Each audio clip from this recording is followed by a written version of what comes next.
십자가에서 깨뜨리신 사랑, 오늘도 그 사랑 안에 나 거합니다. 주님의 생명 내 안에 있고 주님의 사랑 날 강권하니 나 오늘도 주께 내 삶을 깨뜨립니다.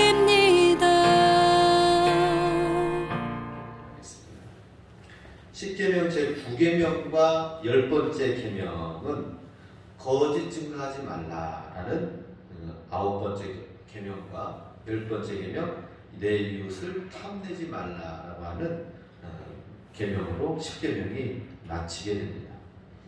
자, 먼저 우리 제9계명의 내용은 무엇이냐면은 16절 말씀을 같이 함께 읽겠습니다. 16절 말씀 자막 내 이웃에 대하여 거짓 증거하지 말라라고 말씀합니다. 자, 제 9번째 계명은 이웃에 대하여 거짓 증거하지 말라. 이웃은 누구에게 거짓말하지 말라고 하는 것입니까? 거짓 증거하지 말라는 것은 진실한 말을 하라. 이웃에 대해서 거짓말이라든지 거짓 소문을 퍼뜨린다든지 험담한다든지 이런 거 하지 말고 내 이웃에 대해서 진실한 말을 하라라고 하는 것입니다. 이해되셨죠? 그죠? 그렇다면 내 이웃은 누구예요?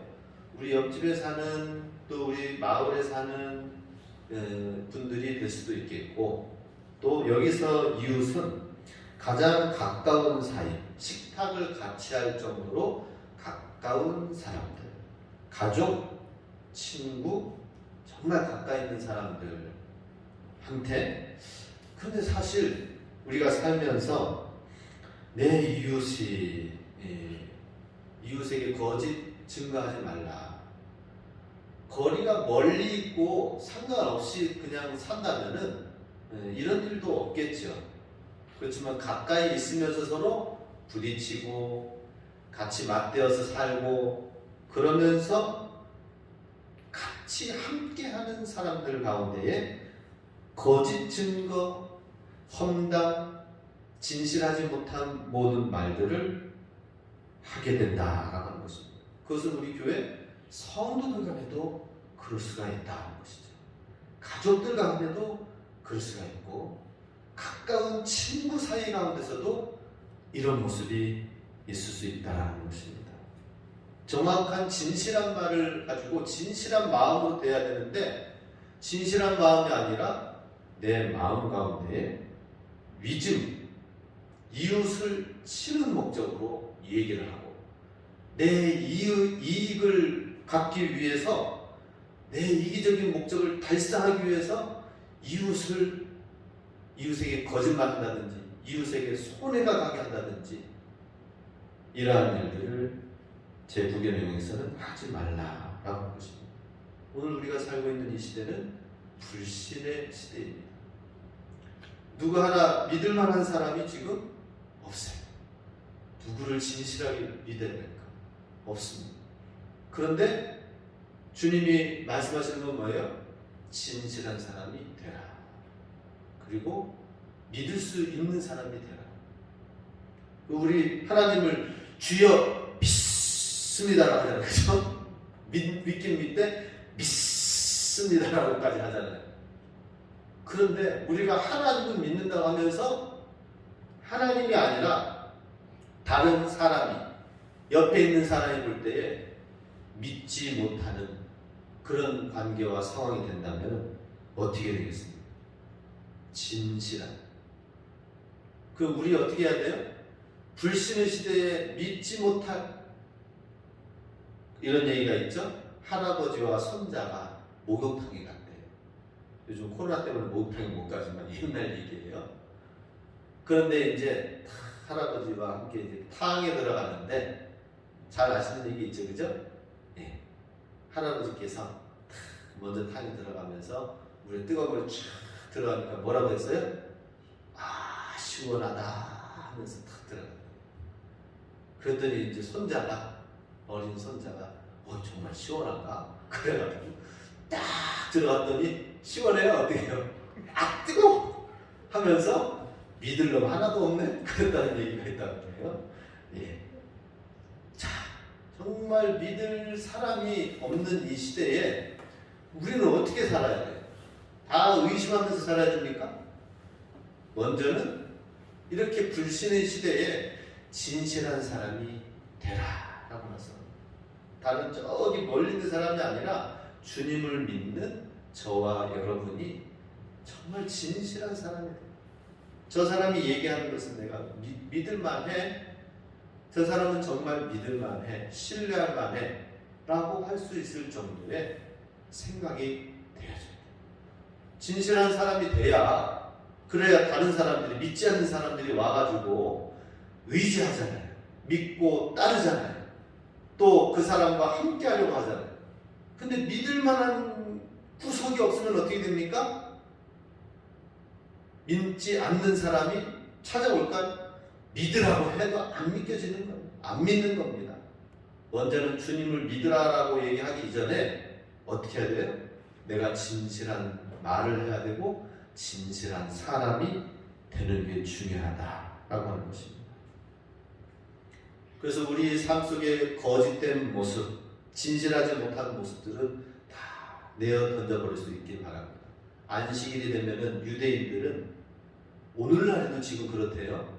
집안에 누룩이 없도록 하기 위해서 누룩에 해당되는 모든 곰팡이와 누룩에 해당되는 것은 다 제거하면서 안식일을 맞이한다고. 금요일 날 밤에 집안 대청소를 다 해가지고 이렇게 한대요.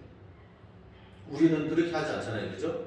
뭐 곰팡이가 지는 음식이라든지 뭐 그런 곰팡이가 지는 부분들이 있다면 그냥 그대로 내비로 두잖아요. 근데 유대인들은 안식일에 이 누룩을 없애기 위하여서 토요일날 안식일이 되기 전에 금요일날 대청소를 다 해가지고 하나님 말씀대로 누룩 없이 누룩 없는 진실한 떡으로 나아가도록 하기 위해서 그렇게 한다라는 거예요. 근데 우리도 그러면은 그런 의미를 생각할 때에 우리 가운데서도 거짓된 모든 모습들을 다 제거하고 벗어버리고 진실하게 되어지는 모습을 우리가 취하는 것이 진짜 누룩 없는 하나님 앞에 드리는 참된 예배가 된다라는 것입니다. 그래서 우리 진실한 사람이 되어야 될 것입니다. 요한복음 8장 44절 말씀에 보면은 마귀가 처음부터 거짓말한 존재다라고 하는 것입니다. 마귀는 처음부터 거짓말했어요. 언제? 태초에 아담과 하와에게 이것을 따먹으면은 정녕 내 눈이 밝아지고 하나님과 같이 되리라 하면서 거짓말로 다가와가지고는 그것을 따먹게 됐어요. 그게 정말 어떻게 됐습니까? 그게 참말이에요? 거짓말이에요? 거짓말이에요. 눈이 밝아지고 하나님과 같이 됐습니까? 아니요. 오히려 더 하나님과 멀어지고 하나님으로부터 그 죄로 인하여서 모든 좋은 것을 다 잃어버리면서 거짓말에 속아 넘어간 것이 우리 아담의 조상이 마귀와의 관계. 그렇다면 우리는 우리 삶 속에서 그렇게 우리가 가장 가지고 있는 행복한 좋은 것들을 잃어버린 것이 거짓의 합이 마귀로부터 왔다면 우리는 거짓된 모습 그 자체를 우리가 벗어 던져버릴 수 있도록 해야 된다는 것입니다. 진실한 사람이 되시기 바랍니다. 순수한 사람이 되시기 바랍니다. 불신의 시대에 누구 믿을 사람이 없다면 그냥 속아주세요. 그죠? 의심할 것도 없이 이거 어떻게 된 거야? 옛날에는 임금이 음식 하나 제대로 못 먹었어요. 누구 신하들 중에서 누가 어떤 독사를 하고 어떤 음식을 잘못된 것을 줄지 알지 못해서 믿지 못했어요. 자, 우리는 주님의 사랑을 가지고 좀 속더라도 믿고 나아가서 믿는 도끼에 발등이 찍혀서 나아가는 모습이 있다 하더라도 그렇게 살고 싶어요. 그죠? 그런 시대에 그런 삶을 살고 싶어요. 정말 믿고 싶어요. 정말 의심하지 않고 싶어요. 그런 삶을 우리가 저와 여러분이 만들어야 된다는 것입니다. 시편 101편 7절 말씀 같이 읽습니다. 거짓 행하는 자가 내 집안에 거하지 못하며 거짓말하는 자가 내 목전에 서지 못하리로다. 에베소 4장 24절 그런즉 거짓을 버리고 각각 이웃으로 더불어 참된 것을 말하라. 이는 우리가 서로 지체가 됨이니라. 우리 사순절 기간에 또 버려야 될 것들이 많이 있습니다. 거짓을 버리고 진실한 사람이 되자. 이것을 우리가 함께 이루어갈 수 있기 바랍니다. 두 번째이자 마지막. 금방이죠, 그죠? 짧습니다 오늘. 자, 두 번째는 17절 말씀, 마지막 10번째 계명 말씀입니다. 17절 같이 읽습니다. 내 이웃의 집을 탐내지 말라. 내 이웃의 아내나 그의 남종이나 그의 여종이나 그의 소나 그의 낙이나 무릇 내 이웃의 소유를 탐내지 말라. 이웃의 것을 탐내지 말라라고 하는 것은 지금까지 1부터 9계명까지는 무엇을 하나 무엇을 하지 말라 하면서 행동을 얘기한 것입니다. 행동을 한 것인데 지금 여기서 마지막 10번째 계명은 딱 10계명을 끝내면서 하시는 계명이 무엇이냐? 마음을 얘기하는 거예요. 마음의 탐심을 갖지 말고 정결한 마음을 가져라 라고 하는 것입니다. 탐심. 자, 내 이웃의 집을 탐내지 말라라고 하는 것은 이웃의 집에 있는 것이 좋은 게 있을 수 있잖아요. 그죠? 더 좋은 게 있고 또 나에게는 없는 것이 있을 수 있겠고 그래요. 저는 제 마음속에 아직도 이런 마음이 있어요. 정말 제가 초등학교 5학년 때 부산에서 올라와가지고 서울에 올라왔는데 그것도 서울 강남에 압구정동 신사동에 청담 국민학교를 제가 다니게 됐어요. 아버지 목회 따라서 오니까. 그 부산에 있을 때는 그야말로 영도 그 시골 거기에서 정말 시골스럽게 살았어요. 바닷가에 가가지고는 게 잡고 그러면서 거기서 구워 먹고 갯바위 들어 올려가지고 게 잡으면서 그래가지고는 깡통에다가 불 피워가지고 그거 먹고 그러다 보니까는 바위를 게 잡는 재미가 있어서 여기서부터 저기까지 이송도라고 있어요. 영도 바위를 다 들쳐내가지고는 게를 잡아가서 그래가지고 그 재미가 있다 보니까 어느덧 바위를 들다 보니까 제가 쫙 힘이 생긴 거예요. 요즘에 제가 눈을 잘 치잖아요. 그런데 그렇게 지내다가 서울에 올라와서 보니까는 친구들이 다 너무나도 잘 사는 거예요. 예. 뭐 한양 아파트 거기 옆에 이제 사는 동네 보니까 바로 앞에 건너편에 사는 데 보니까 뭐 그때 한양 아파트에 2주일이 살았습니다. 2주일. 그래서 2주일 그 딸이 있는데 2주일도 못생겼는데 그 딸도 되게 못생겼다 하면서 서로 막 재미있게 막 얘기도 하고 막 그러면서 나도 2주일 딸 한 번 얼마나 좀 웃기게 생겼는지 재미있게 생겼는지 한번 봐야 되겠다. 그러면서 이제 우스갯소리를 했는데 그런데 친구 집에 가니까 저는 그냥 돌멩이 가지고 바위 가지고 그렇게 놀다가 서울에 와가지고 보니까는 노는 게 생활하는 게 달라요. 연필도 저는 칼로 대부분 깎잖아요, 그죠? 연필 깎기. 그런데 미국에서 사가지고 온 거라고 하면서 그러면서 연필 쫙 있는데 연필 깎기에 집어넣기만 하면은 전기로 윙 돌아가지고 싹 빼기만 하면은 금세 깎여지는 거예요. 저는 그때 본 뒤로 아직까지 못 봤습니다. 그 신식물을 아직도 못 봤어요.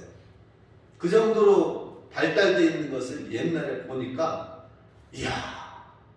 그런데 전에 언제 한번 얘기한 게 있었던 것 같아요. 그 친구 집에 자동차가 있는데 그냥 자동차가 아니야. 로봇으로 변신해가지고 있다가 탁 다시 접으면은 자동차로 딱 해가지고 바퀴를 딱 하는데 와 너무 멋있어. 그런데 친구 집에 놀러 갔다가 그게 너무 부러워가지고 슬쩍 해가지고는 여기 주머니에 넣고 왔어요. 넣고 와가지고는 놀다가 이제 어떻게 이제 한 것 같은데, 근데 어린 나이에 그렇게 했는데, 근데 그 친구는 또 자기가 부산에서 살다가 왔다고 부산 사투리 쓰고 하니까는 저를 너무 잘 대해줬어요. 그래서 거기서 식사도 막 맛있는 거 막 얼마나 맛있는 거 했는지, 그거 해가지고 반찬 도시락, 지금은 급식을 하지만 각 부모님들이 도시락을 싸주시잖아요, 그죠? 그러면은 서울에 있는 친구들은 도시락 반찬이 다르더라고요. 어떻게? 아버지가 자기 아빠가 사냥해가지고 꿩 잡아가지고 오는데 꿩을 가지고 얼마나 기가 막히게 케찹 뿌려가지고 딱 먹는지, 저는 케찹도 못 먹어봤어요. 핫도그에 설탕 찍어 먹었는데, 핫도그랑 뭐에 케찹이 들어가니까 난 뭔 맛인지 몰라가지고 그냥 막 뱉어버리는 적도 있었어요. 그런데 이제 시간이 지나고 나서 보니까, 제가 복음을 알고 예수님을 알고 나서 보니까, 이야, 그 친구는 예수님을 모르는데 많은 것을 가지고 있잖아요. 그런데 그 친구한테 그 장난감을 제가 가지고 온 것에 대한 너무나도, 그래서 제가 그거 중학교 1학년 때 금요 기도회 찬양할 때는 많이 했잖아요. 찬양 기도 때 회개하라고 하니까 저 그거 놓고 회개했습니다. 그래서 제가 자동차 장난감 치고 가지고 왔어, 훔쳤습니다, 용서해 주세요 하고 그러면서 하나님의 은혜가 또 임하고 그랬습니다. 시간이 지나고 나서 그 친구를 찾으려고 해도, 고백하고 싶어도 찾지를 못하겠네요. 내 이웃의 것을, 이웃의 집을 탐내지 말라. 그런데 그 친구에 대해서 더 생각이 나는 거예요. 내가 그 친구를, 내가 이렇게 해서 이런 부분들이 있었는데, 그런데 정말 그 고백과 더불어서 그 친구에게, 그러나 정말 더 좋은 것을, 미안한 마음이 있다 보니까 예수님의 사랑, 예수님을 정말 믿을 수 있도록 지금 만나면은 그렇게 좀 교제를 나누면서 하고 싶어요. 그런데 소식이 끊겨졌습니다. 내 이웃의 집을 탐내지 말라. 주님께서는 말씀하고 계십니다. 타인의 소유권을 잘 인정하라는 것입니다. 다른 사람이 잘 좋은 거 가지고 있으면 그 욕심 부리지 말아야 돼요. 다른 사람이 있는 것에 대해서 그대로 인정하고 그래야 되는 것이죠. 소유욕에 불타서 특정한 물건에 집착을 하고 중독이 들고, 탐욕이라는 것은 그렇습니다.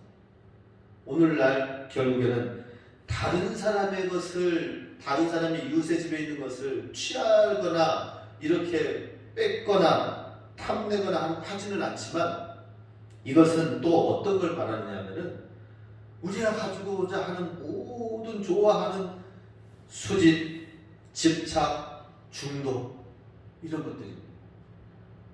탐내는 욕심, 욕망, 이것은 결국에는 파괴를 가지고 있습니다. 다른 것을 그냥 취하기보다는 우리는 어떻게 해요? 그런 대신 최선을 다하는 삶을 사는 게 중요하다는 것입니다. 다른 사람이 이웃의 것을 탐내가지고 하는 것이 아니라 내가 최선을 다해서 다른 사람에게 줄 수 있도록 하는 삶을 살아야 된다라고 하는 것입니다. 우리 그렇게 정신없이 살다가 주님 앞에 나아가시기 바랍니다. 할렐루야. 아니 근데 우리 70, 80, 90 성도님들한테 정신없이 최선을 다해서 살라고 하는 게 이게 전달이 안 되네요. 그죠?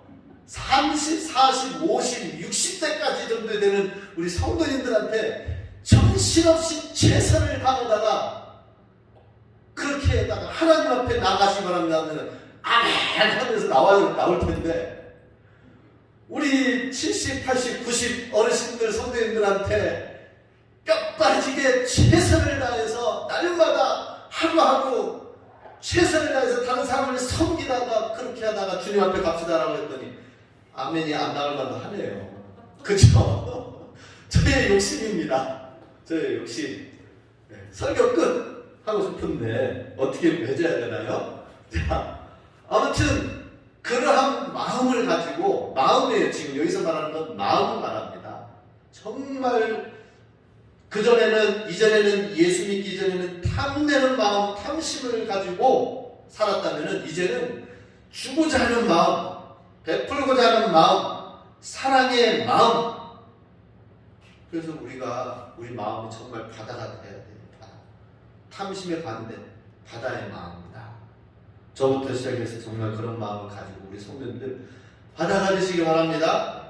바다 같은 하나님의 은혜, 바다 같은 하나님의 사랑, 우리 그렇게 찬양을 합니다. 마찬가지로 우리도 그렇게 될 수 있기를 원합니다. 마태복음 15장 19, 20절 마지막으로 읽습니다. 마음에서 나오는 것은 악한 생각과 살인과 간음과 음란과 도적질과 거짓증과 해방이니 이런 것들이 사람을 더럽게 하는 것이요 썩지 않은 손으로 먹는 것은 사람을 더럽게 하지 못하느니라.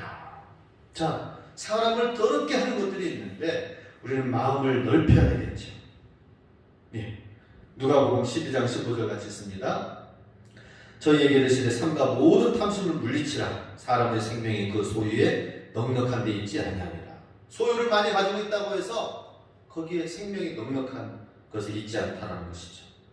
예. 탐심을 물리치면서 많은 바다 같은 존재와 사랑의 마음을 가지고 살면은 그 사람이 진짜 모든 것을 가진 사람, 모든 것을 가진 사람.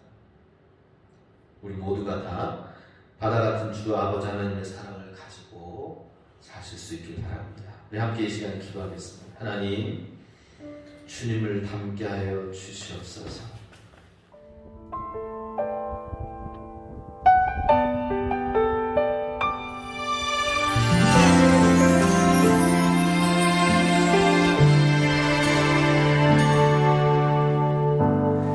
주님만을 찬양하며 경배하는 이 시간, 그 어떤 것도 끊을 수 없는 사랑 찬양합니다. 주님만을 찬양하며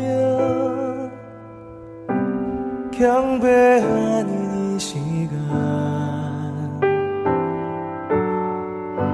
그 어떤 것도 끊을 수 없는 사랑 찬양합니다.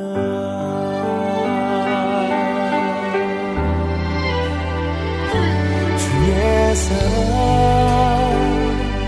날 감싸며 그의 생명